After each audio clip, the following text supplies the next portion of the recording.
잠깐 광고 하나 또 놓쳤네요. 우리 한의주 선교사 이렇게 카톡이 만들어졌습니다. 그래서 지금 한 10분 정도가 들어와서 지금 또 기도 제목도 받고 서로 격려하는 가운데 있는데, 나도 거기 좀 들어가고 싶습니다 하는 분들은 우리 이은희 전사님께 이야기를 해주시면 카톡방에 초대를 하겠습니다. 우리 한의주 선교사 얼마나 감동을 받는지 기도해 준다고 하니까 너무 감동을 받더라고요. 그래서 함께 또 참여하셔서 또 기도할 수 있으면 좋겠습니다. 여기 마가복음 13장은 종말론에 대한 말씀이 기록되어 있어요. 마태복음에도요, 마태복음 23장, 24장이 종말론장이고요, 마가복음 13장도 굉장히 중요한 종말론장입니다. 그래서 종말론을 연구할 때 이 마가복음 13장으로 연구하는 분들이 참 많아요. 제가 알기에 많은 목사님, 교수님들이 마가복음 13장으로 박사학 논문을 쓰신 분들이 여럿 있습니다. 그래서 종말에 어떤 일들이 벌어지게 될 것인가에 대하여 잘 나와 있기 때문입니다. 어쨌든 종말에 관한 말씀을 쭉 한 다음에 여기 결론 부분에 주님이 4번 반복해서 하신 말씀이 뭐냐면 깨어 있어라. 깨어 있어라. 또 깨어 있어라. 깨어 있어라. 마지막 때는 깨어 있으라는 거예요. 깨어 있으라. 이게 종말에 대한 결론이에요. 말세에 대한 결론. 우리가 지금 계속 좀 올 여름도 너무 덥지 않습니까? 미국의 피닉스라고 하는 도시는 애리조나주에 있는 아주 비도 안 오는 곳인데 그냥 100년 만에 폭우가 쏟아져서 굉장히 많은 사람이 고생을 하고요. 사하라 사막에만 눈이 왔다고 합니다. 1000년 만에 변화가, 기후가 바뀌었다는 거예요. 1000년 만에. 우리가 사회에 있는 모든 일들은 계시록에 있는 말씀의 성취입니다. 계시록에 3가지 재앙이 나와요. 7 인재앙, 7 나팔재앙, 7 대접재앙. 그 재앙들은 뭐냐면 하나님께서 이 세상에 내리는 재앙들이에요. 하나님을 알지 못하는 사람들에게 하나님께서 재앙을 보내시면서 하나님이 부르시는 거예요. 그래서 그와 같은 세상 속에 하나님의 백성들은 어떤 자세를 가져야 되냐면, 너희는 세상 사람들의 죄에 참여하지 말고 거기서 나와라는 거예요. 여러분, 우리가 잘 이 역사의 흐름을 가만히 잘 우리 예의주시하면서 봐야 됩니다. 지금 심상치 않은 세대를 우리는 살아가고 있습니다. 그리고 성경에 기록된 예언들이 하나씩 성취되어 가는 것을 우리는 보고 있습니다. 그래서 이와 같은 때 믿는 사람들은 어떻게 되냐면 자세는 한 가지예요. 깨어 있으라는 거예요. 나는 좀 깨어야 돼. 나는 좀 깨어 있어야 돼. 믿는 사람들은 깨어 있어야 돼. 마지막 날 하나님께서 마지막 결정적 심판을 내릴 때 우리가 거기서 구원을 받는 사람이 돼야 되지, 함께 심판을 받는 사람이 되면 안 된다는 거예요. 이거 마지막 심판을 우리를 건지기 위한, 구원하기 위한 심판이 쏟아지는데 함께 휩쓸려 가면 안 된다는 것을 말씀하시면서 우리들에게 깨어 있으라 라고 하셔요. 그러면 깨어 있다는 것이 무엇인가 하는 것을 오늘 우리가 함께 생각하고, 우리가 마지막 날 깨어서 주님의 오심을 준비하는 사람이 되어야 할 줄로 믿습니다. 31절 읽어보겠습니다. 31절부터 33절까지 읽어봅시다. 시작. 천지는 없어지겠으나 내 말은 없어지지 아니하리라. 그러나 그날과 그때는 아무도 모르나니 하늘에 있는 천사들도 아들도 모르고 아버지만 아시느니라. 주의하라, 깨어있어라. 그때가 언제인지 알지 못함이라. 자, 깨어있다는 것은 무슨 얘기냐면 제일 먼저 하나님의 말씀을 기준으로 삼아서 사는 것이다 하는 거예요. 여기 천지는 없어질 것입니다. 그러나 내 말은 없어지지 않는다. 하나님의 말씀은 대개 사람들의 많은 말들은 다 사라집니다. 없어집니다. 그런데 하나님의 말씀은 없어지지 아니하는, 썩지 아니하는 영원한 말씀이라는 거예요. 그래서 여기 요한일서 2장 17절에 이렇게 기록되어 있죠. 읽어봅시다. 시작. 이 세상도 그 정욕도 지나가되 오직 하나님의 뜻을 행하는 이는 영원히 거하느니라. 하나님의 말씀이 영원하기 때문에 영원한 하나님의 말씀이 영원하지 않은 우리 삶 속에 들어오면 우리가 영원한 자가 된다 하는 거예요. 그래서 우리가 깨어 있다는 것은 무슨 뜻이냐면 하나님의 말씀을 순종하고 받아들이고 그 말씀의 지시를 받고 말씀의 다스림을 받는 삶, 이게 깨어 있다라는 뜻이란 말입니다. 하나님의 말씀을 기준으로 삼으라는 거예요. 그래서 성경을 뭐라고 부르냐면 캐논, 이렇게 부릅니다. 캐논. 캐논이란 자란 뜻이에요. 하나님의 말씀은 자예요. 절대적인 자예요. 이 시대 사람은 그 자를 버렸어요. 그 자를 버렸기 때문에 그 자를 버리는 순간부터 혼란이 찾아왔어요. 우리가 사는 시대가 이렇게 혼란스러운 이유는 뭐냐면 자를 잃어버려서 그래요. 그래서 우리가 자를 다시 회복해야 돼요. 하나님의 말씀이 뭐냐? 하나님이 무엇을 기뻐하시느냐? 무엇을 하라고 했느냐? 무엇을 하지 말라고 했느냐? 그래서 그 말씀을 기준으로 삼아서 아주 꼼꼼하게 그 말씀을 따라 살아가면 질서가 생기고 그 말씀이 영원하기 때문에 우리가 영원한 자가 된다는 거예요. 영원한 자가 돼요. 누구든지 하나님의 말씀을 붙들고 그래서 하나님을 기준으로 삼아서 하나님을 기쁘시게 하는 자들은 항상 영원한 거예요. 죽어도 죽는 게 아니에요. 죽어도 살아있는 거예요. 하나님은 아브라함의 하나님, 이삭의 하나님, 야곱의 하나님, 곧 산자의 하나님. 그게 뭐냐면 아브라함도 이삭도 야곱도 하나님의 말씀을 따라 살았기 때문에 그들이 살아있다는 거예요. 죽은 것 같지만 살아있다는 거예요. 그래서 우리가 하나님의 말씀을 기준으로 살 때 그 사람을 깨어있는 사람, 사람을 살아있는 사람이라고 부르는 거예요. 그런데 하나님의 말씀을 기준으로 해서 하나님 기뻐하는 대로 살아가야지 하다 보면 이 세상에 대하여 충돌할 수가 있다는 거예요. 이 세상은 시대 정신이 있습니다. 이 시대 정신은 뭐냐면 이 시대 정신은 다 욕심이에요. 욕심. 야, 너를 위해 살아라. 이 세상을 위해 살아라. 물질을 위해 살아라. 이게 전부예요. 야, 뭐 다가오는 영원한 미래, 야야 그런 게 뭐 중요하냐? 뭐 내일 뭐를 준다는 게 뭐 중요하냐? 오늘이 중요하다. 그리고 네가 중요하다. 남이 뭐 중요하냐? 너나 잘해라. 네가 중요하다. 그리고 물질이 중요하다. 이렇게 생각하는 거예요. 이게 시대 정신이에요. 하나님의 말씀을 따라가다 보면 이게 부딪힐 수 있다는 거예요. 그러다 보니까 부딪히는 가운데 고난이 있다는 것입니다. 하나님의 말씀을 붙들고 깨어있는 삶을 살려면 세상과 충돌할 수 있다는 것입니다. 어려움을 당할 수도 있고 고난을 당할 수 있다는 것입니다. 아니, 그 절대적으로 필수적으로 그 일을 당할 수밖에 없다는 것을 얘기하는 거예요. 그럼에도 불구하고 하나님의 말씀을 붙들고 그 말씀에 따라 살아갈 때 그 사람만 영원하다라고 얘기합니다. 자, 여기에 보면 예레미야 35장 레갑 자손 얘기가 나와요. 오늘 맥체인에 보면 오늘 이 부분이거든요. 아침에 읽다가 제가 다시 한번 은혜를 받았어요. 읽어보겠습니다. 시작.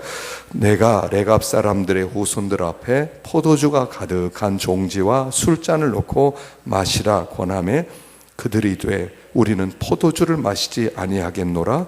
레갑의 아들 우리 선조 요나답이 우리에게 명령하여 이르기를 너희와 너희 자손은 영원히 포도주를 마시지 말며 너희가 집도 짓지 말며 파종도 하지 말며 포도원을 소유하지도 말고 너희는 평생 동안 장막에 살아라.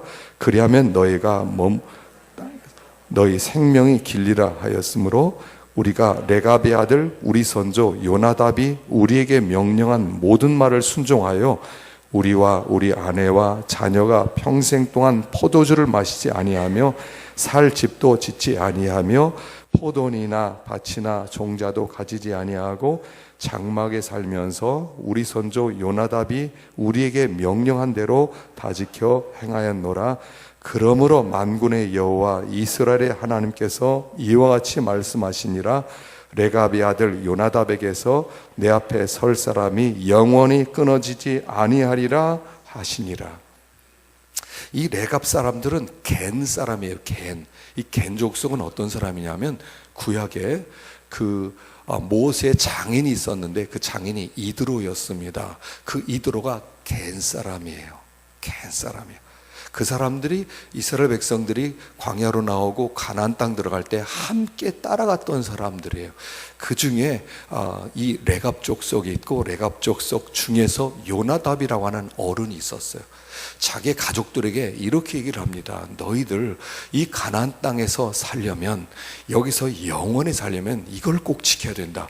포도주 마시지 마라, 타락하지 마라, 쾌락 즐기지 마라, 집 지으려고 하지 마라, 집 지으면서 안전하게 편안하게 살면 위험하다. 그리고 포도원도 농사 짓지도 마라, 그냥 목축만 해라.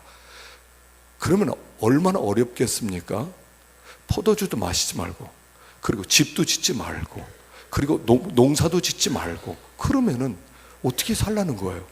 그냥 돌아다니면서 살아가는, 집시처럼 살아가는 거예요. 그래서 이 예레미야에게 하나님이 명령하는 거예요. 자, 레갑 족속 사람들을 불러다가 방에다가 참 푸짐하게 대접을 하면서 술을 넣고, 그리고 나서 고기를 넣고 마음껏 즐기라고 한번 해봐라. 그랬더니 그 사람들이 안 한다는 거예요. 왜냐하면 우리 조상이 이런 말을 했는데, 이래야 이 세상에서 타락하지 않을 수 있다. 타락하지 않을 수 있다. 타락하지 않는 길을 그들이 200년 동안 지켜오는 거예요. 지금 예레미야서는 어떤 책이냐면, 바벨론이 쳐들어와서 지금 유다를 멸망시키기 직전에 있는 상황에서 예레미야가 예언을 받았어요. 그래서 그들이 하나님을 떠나고 하나님을 거역한 것을 책망한 내용이 여기에 기록이 돼 있어요. 그런데 이 레갑 족속을 하나님께서 불러다 놓고 비교를 하는 거예요. 이 사람들은 200년 전에 조상들이 한 말을 잘 지키고 있는데 너희들은 내 말도 지키지 않는구나. 그래서 너희들은 멸망을 당해야 된다. 그러나 이 레갑 사람들은 내가 무슨 일이 있어도 이 멸망 속에서 지켜주겠다라는 얘기예요. 우리가 하나님의 말씀을 지키면 세상과 충돌할 수 있어요. 좀 고생도 당할 수가 있어요. 좀 사람들이 이해를 받지 못할 수가 있어요. 그런데 그게 영원히 사는 길이라는 거예요. 그래서 그 길을 걷는 것을 우리는 깨어있다라고 말하는 거예요. 지난 주간에 삼손 이야기가 쭉 나왔죠. 삼손 얘기 나왔어요. 참 하나님이 삼손을 보냈습니다. 사사시대 주위에는 가나안 사람들이 이 이스라엘 사람들을 막 괴롭혀요. 그러니까 특별히 유다 사람과 단 족속 지파를 막 괴롭히니까 하나님이 삼손을 보내요. 삼손은 어떤 사람이냐면 성령에 충만한 사람이에요. 어릴 때부터 나시린으로 자랐어요. 그래서 이 삼손에는 뭐가 있냐면 항상 저 블레셋과 싸워야 된다. 저 블레셋을 어떻게든 물리쳐야 된다. 우리는 하나님의 백성으로 하나님 나라를 세워야 된다. 이런 의식이 있던 사람이에요. 그런데 어느 날 이 삼손이 여우 300마리를 잡습니다. 300마리를 잡아서 그래서 꼬리에다가 횃불을 2마리씩 묶어놓고 횃불을 위에다 박습니다. 그리고 나서 블레셋 사람의 밭에 풀어놓습니다. 블레셋 사람들의 밭이 엉망이 됐어요. 추수를 막 해야 되는데 추수해야 될 밭이 엉망이 됐으니까 화가 나서 이 사람들이 군대를 일으켰어요. 삼손을 잡으러 옵니다. 그러니까 블레셋 사람들이 군사를 일으켰다는 얘기를 듣고 유다 사람들이 부랴부랴 사람을 모았는데 3,000명을 모았어요. 그리고 대진을 하게 됩니다. 블레셋 사람에게 가서 유다 사람이 물어봅니다. 왜 우리 쳐들어왔냐? 그러니까 삼손이 우리 밭을 이렇게 만들었다. 삼손 내놔라. 그러니까 삼손만 내면 전쟁 안 하고 가겠다. 그러니까 유다 사람들이요, 삼손에게 가서 야, 네가 잡혀줘야 되겠다. 네가 잡혀주면 우리가 평화가 온다. 그러면서 삼손을 잡아다가 블레셋에 넘기는 얘기가 나와요. 여러분, 이 이야기가요 굉장히 슬픈 이야기입니다. 그 부분을 읽는데 얼마나 마음이 아픈지 막 눈물이 쏟아지더라고요. 삼손을 하나님이 왜 보냈어요? 그들을 블레셋에서 건지기 위해서 하나님의 성령의 사람으로 보냈어요. 그런데 그 성령의 사람을 잡아서 넘겨주는 거예요. 그래야 우리가 현실에 안주할 수 있고 편안할 수 있으니까. 그냥 어려움이 없으니까, 그럭저럭 살아갈 수 있으니까, 블레셋의 때때로 종살이도 하고 조공도 바치지만 그럭저럭 살아갈 수 있으니까 그냥 그들에게 삼손을 넘기는 거예요. 한 시대를 변화시킬 수 있는 그 사람을 넘기는 얘기예요. 어떻게 생각하면 이게 우리 시대의 얘기 아니에요. 깨어있는 사람을 이 시대에서는 견딜 수 없어 하는 거예요. 깨어있는 사람을 잡아 죽이는 시대예요. 그래서 그 삼손이 거기에서 그들과 일대 블레셋으로 싸우지 않습니까? 그때 낙타 턱뼈를 가지고 1000명을 죽이는 거예요. 만일 그때 이 유다 사람 3000명이 삼손과 힘을 합쳤더라면 그때 블레셋에서 완전히 독립할 수 있었을 것입니다. 근데 삼손을 넘겨주고 구경을 하고 있어요. 어떻게 되나 보자. 삼손이 혼자 싸워내는 것입니다. 여러분, 그 얘기가요, 라마라고 하는 곳에 싸우는데 이 슬픈 얘기예요. 3000명이, 자기 3000명이 구경만 하고 앉아있고 블레셋은 밑에 메뚜기처럼 올라오고 낙타 떡뼈 하나를 가지고 싸우고 있는 삼손의 모습을 생각해 보세요. 깨어있는 사람이에요. 이 시대는요, 깨어있는 걸 별로 원치 않아요. 현실에 안주하길 원하죠. 오늘 내 삶이 변화되길 원치 않아요. 오늘 하나님께서 내 삶을 건드리길 원치 않아요. 내가 하나님께 한 걸음 더 나아가기를 원치 않는 시대란 말이에요. 그리고 깨어있는 사람이 있으면 넘기고 싶은 거예요. 그 사람이 내 평화를 깬다고 그래서. 참 슬픈 이야기였어요. 삼손 이야기를 그러면 얼마나 슬펐는지 몰라요. 3000명이 구경을 하고 있어요. 혼자 싸우고 있는데 그걸 보고만 있는 거예요. 때때로 하나님의 말씀을 붙들고 있다는 것은 세상과 충돌하는 것이에요. 부딪힐 수 있는 것이고요, 고난을 당할 수 있어요. 여기 제가 가끔씩 읽는 거창고등학교 직업 10계명을 한번 기록해 보았어요. 아마 많이 들으셨을 겁니다. 한번 읽어봅시다. 시작. 월급이 적은 쪽을 택하라. 내가 원하는 곳이 아니라 나를 필요로 하는 것을 택하라. 승진의 기회가 거의 없는 곳을 택하라. 모든 조건이 갖추어진 것을 피하고 처음부터 시작해야 되는 황무지를 택해라. 앞 다투어 모여드는 곳에는 가지 말라. 아무도 가지 않는 곳으로 가라. 장래성이 전혀 없다고 생각되는 곳으로 가라. 사회적 존경을 바라볼 수 없는 곳으로 가라. 한 가운데가 아니라 가장자리로 가라. 부모나 아내나 약혼자가 결사 반대하는 곳이면 틀림없다. 의심치 말고 가라. 왕관이 아니라 단두대가 기다리고 있는 곳으로 가라. 거창고등학교 세워지면서요, 그 학교를 세웠던 전영창 교장 선생님이 목사님이시거든요.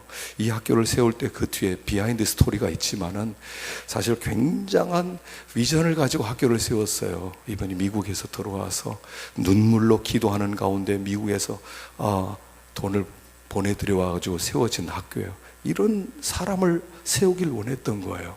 그냥 이 현실에 안주하고 그냥 편안하게 그냥 행복하게 적당하게 사는 사람을 키우는 목적이 아니라 정말 깨어있는 사람을 키우길 원했던 거예요.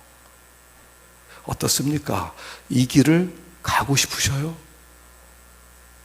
이게 깨어있는 사람인데요, 그 길을 가고 싶으셔요? 우린 사실은 깨어있다는 말은 좋아하지만 깨어있기를 원하지는 않는 거예요. 가만히 생각해 보세요. 우린 깨어있는 걸 좋아하지 않아요. 너무 어려워요. 같이 자면 같이 자고 같이 해야지 혼자 왕따 당하면서 혼자 그 짓 하고 싶지 않은 거예요. 그냥 이대로 좋은 거예요. 근데 그런 사람은 깨어있는 게 아니에요. 자, 34절 읽어봅시다. 시작. 가령 사람이 집을 떠나 타국으로 갈 때 그 종들에게 권한을 주어 각각 사물을 맡기며 문지기에게 깨어있으라 명함과 같으니, 그러므로 깨어있으라. 집주인이 언제 올는지, 혹 저물 때 일는지, 밤중 일는지, 닭 울 때 일는지, 새벽 일는지 너희가 알지 못함이라. 두 번째로 깨어있다는 것은 이겁니다. 주님이 우리를 문지기의 사명을 맡겼다는 거예요. 문지에게 깨어있으라 명함과 같으니, 문지기로 우리에게 깨어있으라 말씀했다는 거예요. 문지기는 뭐냐면 파수꾼이죠. 옛날에 성문이 있었습니다. 큰 성이 있었습니다. 그리고 문지기는 파수꾼은 항상 불을 켜놓고 지키고 있습니다. 그래서 혹시 누가 들어오는가를 보는 겁니다. 적들이 기습하지 않는가를 바라보는 겁니다. 그래서 적들이 기습하면 빨리 사람들에게 북을 치면서 아니면 나팔을 불면서 사람들을 깨우는 게 문지기예요. 그런데 여기 주님이 깨어있으라 그러면서 우리를 향해서 너희들은 문지기와 같다라고 얘기하는 거예요. 우리가 깨어있다는 것은 뭐냐면 문지기로서 깨어있는 거예요. 문지기는 제일 중요한 게 다른 사람을 깨우는 사명도 있지만 더 중요한 것은 뭐냐면 자기 자신이 깨어있는 게 중요한 거예요. 자기 자신이 깨어있어야 다른 사람도 깨울 수가 있는 거예요. 하나님께서 믿는 사람들에게 주신 특별한 사명이 뭐냐면 너희들은 시대 속에서 깨어있으라는 거예요. 시대 정신에 흘러가지 말고 너희들은 거슬러 올라갈 수 있는 그런 살아있는 깨어있는 사람이어야 된다라고 말씀을 하고 있다는 거예요. 그런데 우리가 이 깨어있다 그럴 때는 성경은 항상 동시적으로 얘기하는 게 뭐냐면 기도하라는 얘기예요. 기도하는 것과 깨어있는 것은 항상 같은 얘기였어요. 항상 같은 얘기였어요.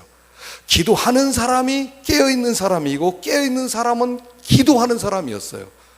기도로 자기를 깨우는 거예요. 자, 여기 예레미야 33장 2절을 한번 읽어봅시다. 시작. 이를 행하시는 여호와, 그것을 만들며 성취하시는 여호와, 그 이름을 여호와라는 그이가 이와 같이 이르시도다. 너는 내게 부르짖으라. 내가 내게 응답하겠고 내가 알지 못하는 크고 은밀한 일을 내게 보이리라.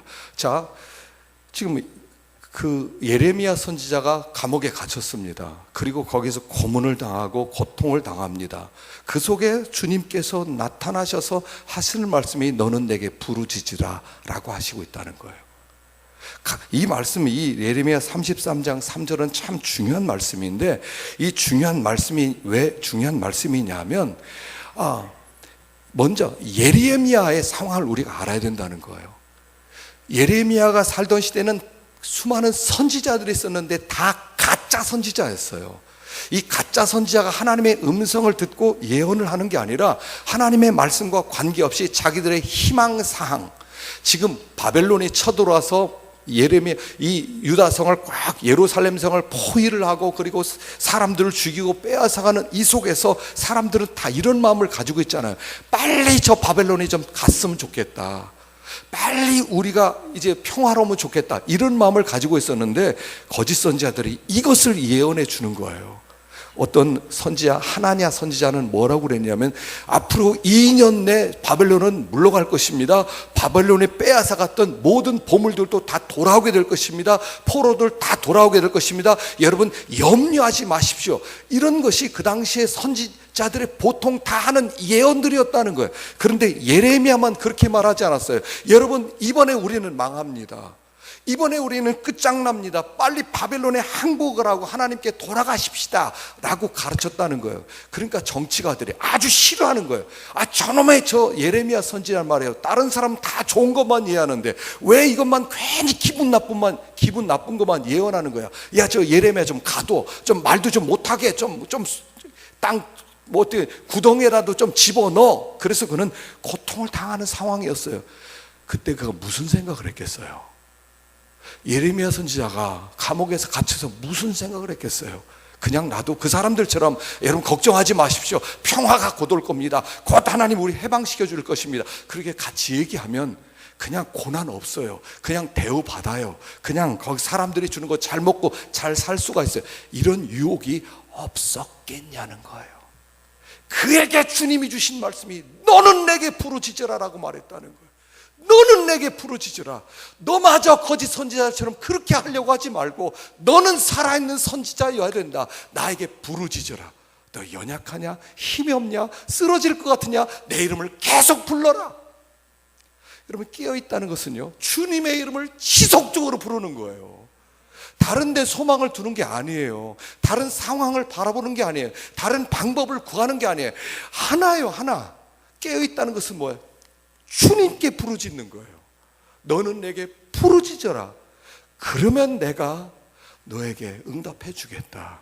그리고 네가 알지 못했던 준비했던 놀라운 일도 내가 너에게 다 가르쳐 주겠다라고 얘기하는 거예요. 이게 깨어있는 거예요. 깨어있다는 것은요, 하나님께 기도하는 거예요. 기도하는 것이 깨어있는 거예요. 왜 자꾸 불침번 기도에 자꾸 하냐면, 새벽에 못 나온 분들이 많으니까, 직장에 일찍 가는 분들이 있으니까, 이 저녁 기도가 좀 필요하겠다 싶어서 저녁 기도를 하는 거예요. 나오셔요. 뭐 그렇게 바쁘셔요? 그렇게 어마어마한 사업을 하세요? 이 나라를 움직이는 그런 사업을 하셔요? 그렇지 않으면 좀 나와서 기도 좀 하셔요. 그게 깨어있는 거예요.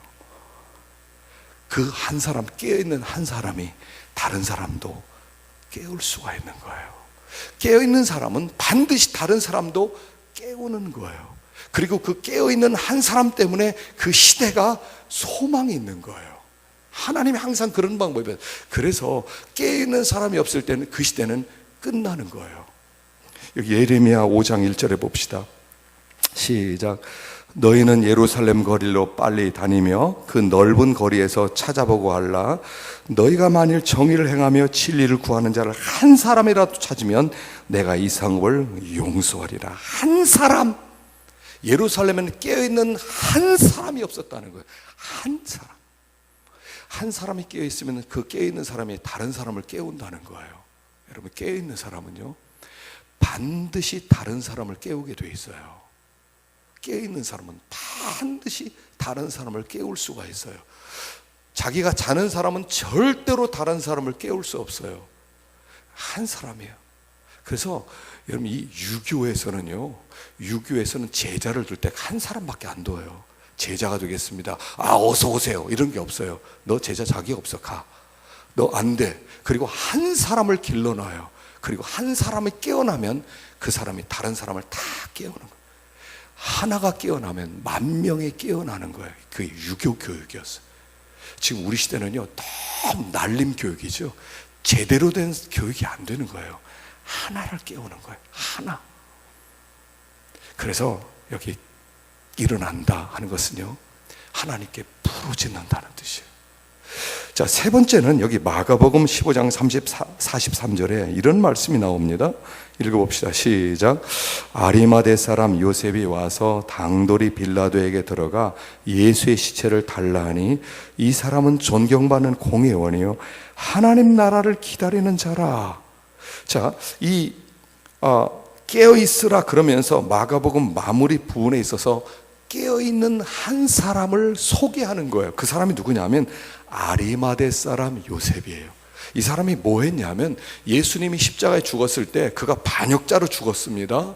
로마에 된 반역자로 십자가에 못 박혀 죽였는데, 그를 잘못 시체 달라 그러면 같은 이 반역자가 될 것 같아. 사람들이 아무도 말 못하는데 아리마대 사람 요셉이 빌라도에 가서 시체 달라는 거예요.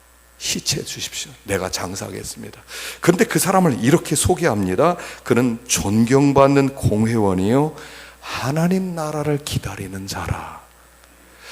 그는 부자였습니다. 아리마대 사람은 굉장히 부자여서 무덤을 소유할 수 있었던, 그 당시에 무덤을 소유한 것은 거의 재벌들이 할 수 있었던 굉장히 부자였다는 뜻이고요. 여기 존경받는 공회원은 그 당시에 사내들은 공회원이 72명이 있었습니다. 72명이 전 유다의 모든 정책을 결정하는 거예요. 그러니까 국회의원과 같은 자리에 있었어요. 존경받는 사람, 부자였던 사람, 명예를 가지고 있던 사람, 모든 것을 누렸던 사람. 그 사람이 뭐가 부족해서 예수의 시체를 달라고 합니까? 아마 그 다음 얘기가 안 나오는데 많은 학자들이 이렇게 봅니다. 아리마대 사람 요셉은 이 사건, 예수의 시체를 달라고 했기 때문에 그의 미래가 평탄치 못했을 것이다 하는 거예요. 어쩌면 로마의 반역자고 이 나라의 반역자인 예수의 시체를 달람으로 말미암아 자기의 모든 것을 다 포기했을 수도 있었을 거라는 거예요. 그런데 이 마가복음에서는 이 사람을, 아리마대 사람 요셉을 깨어있는 사람으로 마지막으로 등장시키고 있다는 거예요.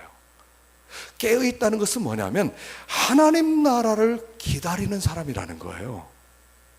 그래서 하나님 나라를 기다리는 사람은 결코 자기가 가진 것으로 만족을 못한다는 뜻이에요.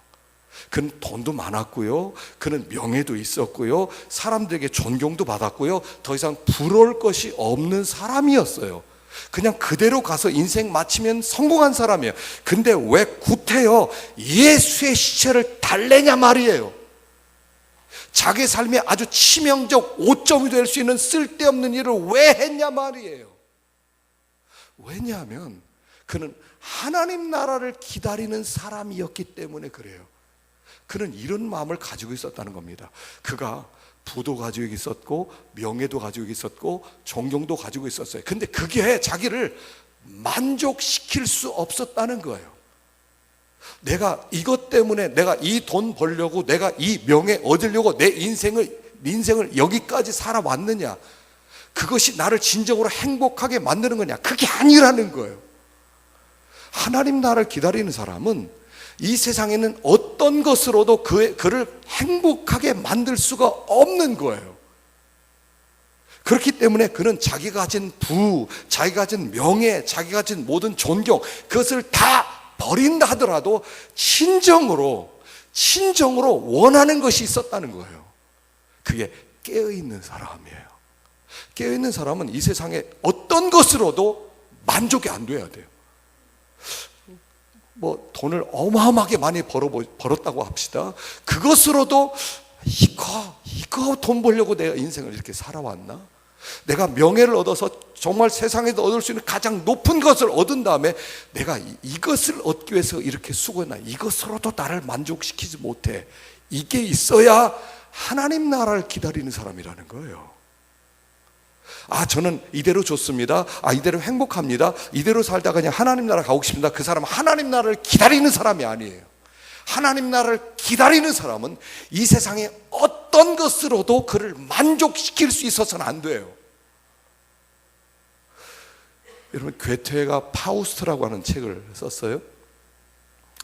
그 파우스트라는 책은 아마 대단한 책입니다. 그가 심혈을 기울여 썼어요. 20대 중반에 쓰기 시작해서 82세 7월까지 해서 마무리했어요. 그리고 83세 3월에 세상을 떠났어요. 그 책 완성시키고 6개월 만에 세상 떠났다고 그래요. 9월인가 완성시켰대요. 그리고 나서 그 책을 아무도 보지 못하게 봉해 놓았어요. 그리고 나서 유서로 나 죽은 다음에 펴봐라, 그렇게 만들어 놓은 책이 파우스트예요. 파우스트 내용은 이런 내용입니다. 파우스트라고 하는 노 교수가 있어요. 아주 지식이, 공부를 많이 한 분이에요. 근데 거기에 메피스토텔레스라고 하는 사람, 메피스토펠레스라고 하는 마귀가 서로 경쟁을 하면서 서로 이렇게 내기를 하는 거예요. 그래서 메피스토펠레스에게 이렇게 이게 멈춰라, 너무 아름답다, 이러면 지는 거예요. 그러니까 너무 아름다워서 이건 너무 내가 원했던 바로 그거다라고 얘기하면 마귀에게 지고, 그리고 나서 지옥에 떨어지는 거예요. 그걸 허락하면서 이 메피스토펠레스는 자기가 가진 모든 힘을 동원해서 그를 유혹을 합니다. 먼저 향락으로 유혹을 합니다. 트로이 전쟁의 원인이 되었던 헬레나로 가는 세계 최고의 미녀를 동원시켜서 그를 넘어뜨리려고 향락을 줍니다. 처음엔 쾌락에 빠지고 향락에 빠지고 정말 좋다, 여기서 멈췄으면 좋겠다는 그런 유혹이 있지만 그것도 이겨냅니다.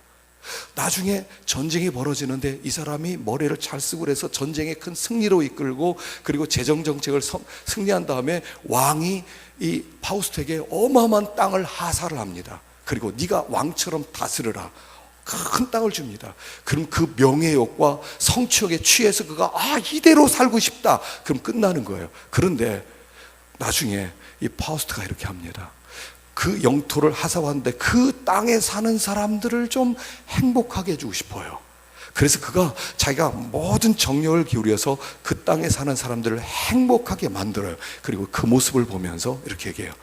아름답도다, 여기서 멈춰라. 그 순간에 천사들이 와서 그를 천국으로 데려간다는 얘기예요. 여러분, 굉장히 중요한 얘기예요. 뭐냐면 깨어있는 사람은 하나님 나라를 소망하는 사람이라는 거예요. 하나님 나라를 소망하는 사람인데, 하나님 나라를 소망하는 사람은 이 세상에 어떤 쾌락이나 어떤 향락이나 어떤 명예나 어떤 즐거움으로도 만족해서는 안 되는 사람이라는 거예요. 만일 우리가 이 세상에서 어마어마한 돈을 벌고 이대로 계속 살았으면 좋겠다라는 말하면 당신은 하나님 나라를 기다리는 사람이 아니에요. 이 세상이 주는 어떤 명예나 사람들이 주는 칭찬 때문에 거기에 빠져서 이대로 계속 살았으면 좋겠다, 그럼 그 사람은 하나님 나라를 기다리는 사람이 아니라는 거예요. 하나님 나라를 기다리는 사람은 이 세상이 어떤 것도 나를 만족시킬 수가 없습니다 라고 고백하는 사람이 하나님 나라를 기다리는 사람이에요. 이게 아리마대 요셉이었다는 거예요. 그리고 나서 하나님 나라만 그냥 기다리고 나 그냥 위에 것만 찾습니다, 난 그것만 있으면 됩니다 라고 끝나는 것이 아니라 그 하나님 나라를 이 세상에서 세워나가는 사람이라는 거예요. 그러니까 이 파우스트가 나중에 자기를 위해서 영토를 누리고, 그리고 내가 마음대로 살고 내가 누리고 내가 이제 이 큰 땅의 왕이 되었으니까 참 만족이다, 이게 아니라 그가 다른 사람들을 행복하게 만들어주고, 다른 사람들을 살만하게 만들어주고, 다른 사람들이 평화롭게 사는 모습을 바라보면서 이제 족하다, 바로 이게 하나님 나라를 이루어가는 사람이라는 거예요. 그가 깨어있는 사람이에요. 이러면 깨어있다는 것은 단순히 그냥 투사가 되어서 그냥 계속 부딪히고 싸우고 고난받고 그걸 얘기하는 게 아니라 이 세상에서 하나님 나라를 바라보면서 그 하나님 나라를 이 땅 가운데 구현하는 일에 어떻게 내가 쓰임받을 수 있을까, 어떻게 쓰임받을 수 있을까, 그걸 바라보는 사람이라는 거예요. 자, 여기 마태복음 25장 1절 이번 잠깐 한번 설명을 하고 마치도록 합시다. 한번 읽어보겠습니다. 시작. 그때 천국은 마치 등을 들고 신랑을 맞으러 나간 10 처녀와 같다 하리니 그 중에 5은 미련하고 5은 슬기 있는지라. 미련한 자들은 등을 가지되 기름을 가지지 아니하고 그 슬기 있는 자들은 그릇에 기름을 담아 등과 함께 가져갔더니, 그 다음에 그때 임금이 그 오른편에 있는 자들에게 이르되 내 아버지께 복받을 자여, 나와 창세로부터 너희를 위하여 예비된 나라를 상속받으라. 내가 줄일 때 너희가 먹을 것을 주었고, 목마를 때 마시게 하였고, 나그네 되었을 때 영접하였고, 헐벗을 때 옷을 입혔고, 병들었을 때 돌보았고, 옥에 갇혔을 때 와서 보았느니라. 이에 의인들이 대답하여 이르되 주여, 우리가 어느 때 주께서 줄이신 것을 보고 음식을 대접하였으며 목마르신 것을 보고 마시게 하였나이까? 어느 때 나그네 되신 것을 보고 영접하였으며 헐벗으신 것을 보고 옷 입혔나이까? 어느 때 병드신 것이나 옥에 갇히신 것을 보고 가서 배웠나이까 하리니, 임금이 대답하여 이르시되 내가 진실로 너희에게 이르노니 너희가 여기 내 형제 중에 지극히 작은 자 하나에게 한 것이 곧 내게 한 것이니라. 여러분, 마태복음 25장에는 3가지 비유가 연결해서 나와요. 하나는 슬기로운 처녀와 미련한 처녀 비유가 나오고, 두 번째는 달란트 비유가 나와요. 5달란트, 2달란트, 1달란트. 그래서 5달란트 받은 사람은 5달란트를 남겨서 칭찬을 받고, 그런 마지막 비유가 양과 염소의 비유예요. 그래서 한쪽에 있는 사람은 양으로, 한쪽에 있는 사람은 염소로. 그래서 양들은 하나님 나라에, 염소들은 영불에 들어가요. 거기에서 깨어있다는 것이 무언가를 설명하고 있어요. 슬기로운 처녀와 5 처녀는 둘 다 주님의 재림을 기다렸어요. 안 기다린 게 아니에요. 기다렸어요. 근데 이 슬기로운 처녀는 등하고 기름을 가지고 있었고, 미련한 처녀는 등만 있었어요. 이 미련한 처녀들은 기름이 없었어요. 그 기름이 뭐냐는 거예요. 그 기름이, 그러면 그 기름을 설명하는 게 그 다음 그게 비유예요. 그 다음 비유에서 기름이 뭐냐 하면 너에게 주신 은사를 잘 장사하고 활용을 해서 일을 남기는 것이다 라고 어렴풋이 2번째 예화에서 얘기를 해요. 자, 그리고 나서 그럼 무엇을 남겨야 되느냐? 3번째 예화에서 나오는 거예요. 양과 염소의 비유에서 지극히 작은 자 하나에게 한 것, 이게 기름이라는 거예요. 이게 기름이라는 거예요. 그 사람이 주님의 오심을 기다리는 거라는 거예요. 지극히 작은 자 하나, 교회에서 아주 무시해도 되는 사람, 아주 업신여김을 받을 수밖에 없는 그런 사람을 사랑으로 잘 대접하는 사람, 그렇게 해서 그 사람도 위로를 받고 그 사람도 힘을 얻고 그 사람도 기쁨을 얻게 만들어주는 그 사람이 기름을 준비한 사람이라는 거예요. 그 사람이 깨어있는 사람이라는 거예요. 진짜 깨어있는 사람. 진짜 깨어있는 사람은 어떤 사람이에요? 지극히 작은 자 하나를 잘 돌봄으로 그 지극히 작은 자 한 사람도 천국을 맛보도록 만들어주는 사람. 그게 기름이고 그게 깨어있는 사람이라는 거예요. 아, 그냥 죽으면 나 천국 가, 예수 믿었어요, 이런 거 아니에요. 지금 성경을 자세히 보셔야 돼요. 그런 얘기를 하는 게 아니에요. 미련한 처녀와 슬기로운 처녀 다 주님의 오심을 기다렸다니까요. 주님 언제 오십니까? 언제 오십니까? 한 사람은 기름이 준비되어 있었고 하나는 기름이 없었다는 거예요. 한 사람은 지극히 작은 자 하나조차 하나님 나라를 맛보게 하기 위해서 깨어있다는 것은 이것입니다. 지극히 작은 자 하나가 하나님 나라를 맛보게 만들어주는 일이에요. 이게 깨어있는 거예요. 나를 위해서 나만의 천국을 만드는 게 아니라 나 혼자 천국 가야지, 나 혼자 잘 먹고 잘 살아야지, 아 우리 가족끼리 잘 행복하게 살아야지, 그게 아니라 지극히 작은 자 하나에게 찾아가서 그 지극히 작은 자 하나가 나도 위로받고 있구나, 나도 사랑받고 있구나, 나도 하나님 나라에 있구나, 이것을 맛보도록 만들어주는 일, 이게 깨어있는 일이라는 거예요. 이런 사람을 기름을 준비한 사람이라고 하고, 이런 사람을 주님께서 마지막 날 구원하시는 거예요. 다 지나갑니다. 세상도 지나가고 정욕도 지나갑니다. 내가 누렸던 것도 다 지나갈 것입니다. 내가 그렇게 얻기를 원했던 것도 다 지나가는 거예요. 우리 시대는 참 혼란스러운 시대예요. 하나님께서 우리를 이 시대에 여기에 남겨둔 이유가 뭐예요? 여러분, 지금 굉장히 우리가 복받은 시대인 동시에 그런 정신을 똑바로 차려야 되는 시대라는 거예요. 여러분, 이 머리로 자꾸 머리로 다 하려고 그래. 지식으로 이거 가지고 안 돼요. 하나님 나라 이거 가지고 다 하려고 하지 마세요. 머리로 다 되는 게 아니에요. 같이 가야 돼요. 지성과 영성은 같이 가야 돼요. 우리들 깨닫고 그리고 그 길을 걸어가고 그 나라를 바라보는, 우리는 소망이 하나예요. 하나님 나라, 다가오는 하나님 나라. 지금 그 나라가 우리는 오고 있다고 믿는 거고요.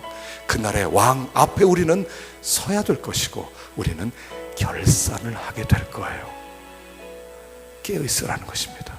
마지막 때 하나님의 말씀을 기준으로 부르짖고 그리고 섬기며 하나님 나라를 고대하는 우리가 되기를 축원합니다.